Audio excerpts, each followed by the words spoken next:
ఈరోజు స్కూల్లో పిల్లలకి గేమ్స్ కండక్ట్ చేశాను.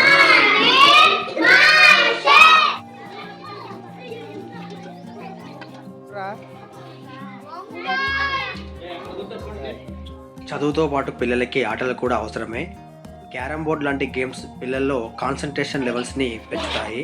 పిల్లలు చాలా బాగా ఎంజాయ్ చేస్తూ గేమ్ని ఆడడం జరిగింది. ఈ గేమ్స్ కండక్ట్ చేయడం యొక్క ముఖ్య ఉద్దేశము పిల్లల్లో క్రీడాస్ఫూర్తిని పెంపొందించడము. దీనివల్ల గెలుపు ఓటములు అనేవి శాశ్వతం కాదు అనే విషయాన్ని పిల్లలు అర్థం చేసుకోగలుగుతారు. చెస్ అంటే కేవలం ఆట మాత్రమే కాదు, ఇది పిల్లల ఆలోచన శక్తిని పెంచే ఒక విద్యగా కూడా మనం చెప్పుకోవచ్చు. చెస్ గేమ్ వల్ల ఒక సమస్యను వివిధ రకాలుగా ఆలోచించే శక్తి పిల్లలకు అనేది అలవడుతుంది.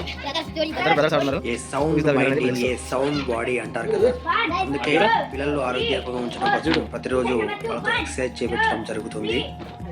ఆఫ్టర్ ఎక్సర్సైజ్ పిల్లల చేత జాతీయ గీతాన్ని పాటించి Please do subscribe.